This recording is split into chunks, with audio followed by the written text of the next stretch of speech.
लेकिन याद रखना होगा, वे जितना सोचते हैं उससे ज्यादा हमारी पहले से तैयारी रहती है। और जब भी दुस्साहस करेंगे ऐसे ही पिटोगे जैसे बरेली के अंदर पीटे गए हो। कुछ लोग रहते भारत में हैं, लेकिन गजवाए हिंद का नारा लेकर के भारत के अंदर राष्ट्र विरोधी गतिविधियों को बढ़ावा देने का कुत्सित कार्य कर रहे हैं। गजवाए हिंद हिंदुस्तान की धरती पर नहीं होगा। भारत की धरती, ये भारत के देवीय महापुरुषों, अवतारी महापुरुषों, देश के लिए अपना बलिदान देने वाले महापुरुषों के आदर्शों से संचालित होगा। गजवाए हिंद की कल्पना करना भी और उसका सपना देखना भी जहन्नुम में जाने का टिकट का रास्ता पैदा कर देगा। अगर किसी को जहन्नुम में जाना हो तो गजवाए हिंद के नाम पर अराजकता पैदा करने का कुत्सित प्रयास करें।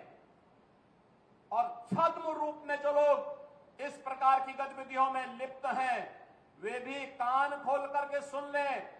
देर सवेर छांगुर जैसे हाल तो उनके भी होने ही हैं। आपने देखा होगा, यही है ये कालनेमियों का हाल। कैसे छद्म रूप से लोगों में भ्रम पैदा हो।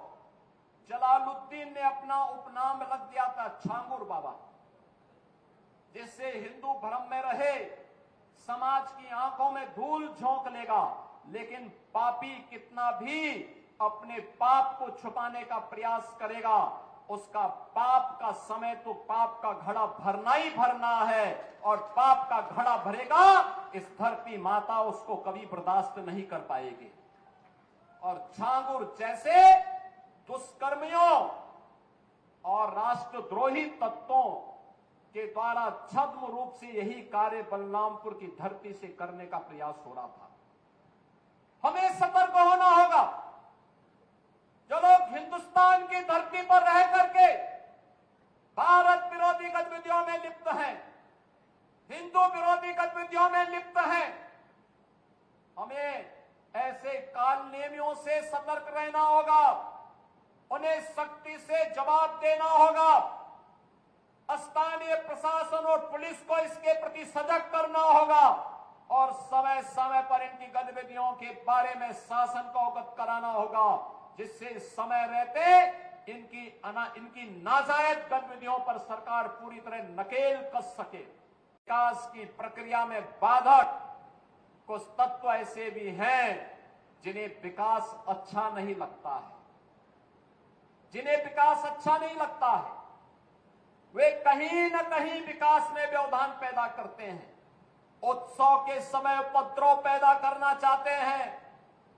वे लोग अराजकता को अपना जन्मसिद्ध अधिकार समझते हैं और उन्हीं लोगों को चेतावनी देने की दृष्टि से आज मैं बलरामपुर में भी आया हूं। यही कहने के लिए आया हूं, अगर विकास में बाधक बनोगे और विकास की योजनाओं को उपद्रव और अराजकता के माध्यम से बाधित करोगे तो ये मान करके चलिए कि विकास पहले उनके विनाश का कारण बन जाएगा। पर्व और त्योहारों के उत्सव और उमंग में अगर कहीं उपद्रव करने का कार्य किया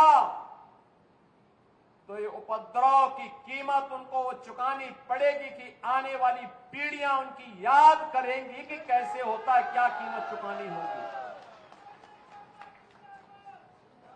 बहनों और भाइयों, जो लोग आज भी जिन्हें ये सब अच्छा नहीं लग रहा है, जो लोग आज भी किसी गलत मंशा के साथ जी रहे हैं,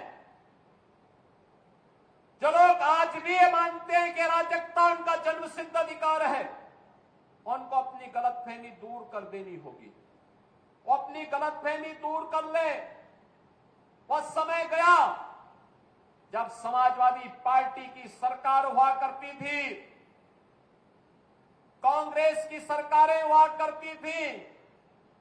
ये लोग दंगा करवाते थे, आगजनी करवाते थे, बेटी की सुरक्षा में सेंध लगाते थे, व्यापारी के प्रतिष्ठानों पर आग लगाते थे और सरकार इनका आवभगत करती थी। वह समय अब चला गया है। अब ये डबल इंजन की सरकार है। अगर बेटी की सुरक्षा पे हाथ डालने का प्रयास किया, व्यापारी के प्रतिष्ठान में आग लगाने का प्रयास किया, उत्साह और उमंग के उत्सव में कहीं पर अगर अराजकता पैदा करने का और उपद्रव पैदा करने का कुत्सित प्रयास किया तो मान करके चलिए ये रास्ता उनका सीधे नरक में जाने का होगा, सीधे नरक में। और कहना चाहूंगा, कुछ लोग हैं जो अफवाह पैदा करके भय और दहशत का माहौल पैदा करना चाहते हैं। आप देख रहे होंगे ड्रोन के नाम पर, चोरी के नाम पर भय और दहशत का माहौल पैदा किया जा रहा है। जिला प्रशासन ने हर जनपद में व्यवस्था की है, हर ग्राम पंचायत में ग्राम सुरक्षा समिति का गठन किया है। आप लोग भी अपने स्तर पर प्रयास करिए। पुलिस के पेट्रोलिंग तेज हुई है। जो भी ये भय और दहशत का माहौल पैदा करेगा, ड्रोन के नाम पर अनावश्यक लोगों के मन में भय और दहशत पैदा करेगा, ऐसे लोगों के खिलाफ गैंगस्टर के तहत कार्रवाई करने के आदेश पहले ही दिए जा चुके हैं। जो भी चोरी के नाम पर भय और दहशत पैदा करेगा, उन लोगों की संपत्ति को जब्त करने के लिए हम लोगों ने पहले से आदेश कर रखे हैं कि ऐसे लोगों के खिलाफ सख्ती से निपटा जाए। लेकिन आपकी भी जिम्मेदारी बनती है, एक सभ्य समाज के नागरिक होने के नाते विकास में, लोक कल्याणकारी योजनाओं में अगर आपकी सहभागिता है तो व्यापक जन जागरूकता में भी आपकी सहभागिता होनी चाहिए।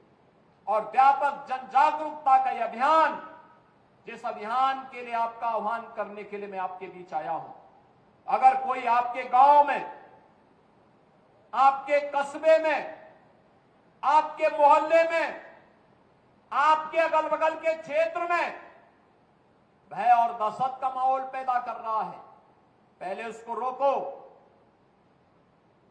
उसको समझाओ। अगर नहीं मानता है तो प्रशासन को बताओ, प्रशासन अपने आप ही उसको ठोकने का कार्य कर देगा। आपको उसमें चिंता करने की बात नहीं है। आप चुपचाप बताइए, बाकी का इलाज हम स्वयं कर लेंगे।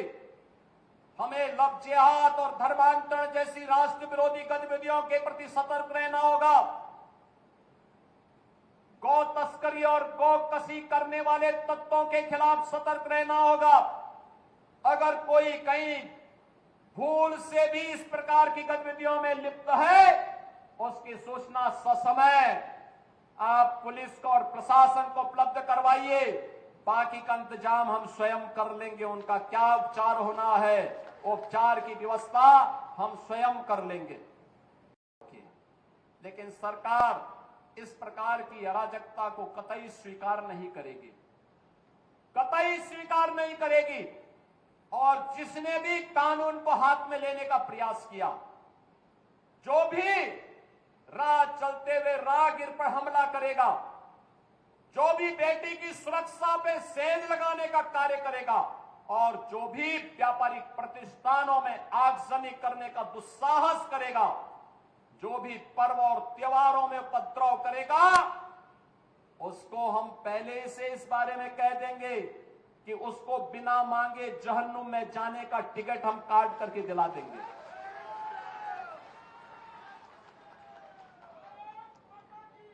इतना पर्याप्त होगा उसके लिए। यह अराजकता स्वीकार्य नहीं। विकास में हर व्यक्ति की भागीदारी जब सुनिश्चित की गई है, गांव-गांव का विकास हो रहा है, कल्याणकारी योजनाओं में बिना भेदभाव के शासन की योजना का लाभ उपलब्ध करवाया जा रहा है, बिना भेदभाव के युवाओं को नौकरी और रोजगार उपलब्ध करवाया जा रहा है, तो फिर यह अराजकता कैसे? कुछ चंद लोगों को माहौल खराब करने की छूट नहीं देनी चाहिए। ये वही लोग हैं जिन्होंने उत्तर प्रदेश की भ्रष्ट सरकारों के साथ मिलकर के उत्तर प्रदेश के सामने पहचान का संकट खड़ा किया था। ये वही लोग हैं जिन्होंने उत्तर प्रदेश को बीमारू राज्य बना दिया था। ये वही लोग हैं जिन लोगों के दंगों के कारण प्रदेश में कोई निवेश नहीं आता था, कोई उद्योग नहीं लगता था, कोई विकास का कार्य नहीं हो पाता था। और आज पिछले 8.5 वर्ष के अंदर उनकी मंशा सफल नहीं हुई। अब नए नए तौर तरीके अपनाने का कार्य कर रहे हैं, लेकिन याद रखना होगा, वे जितना सोचते हैं उससे ज्यादा हमारी पहले से तैयारी रहती है। और जब भी दुस्साहस करेंगे ऐसे ही पिटोगे जैसे बरेली के अंदर पीटे गए हो।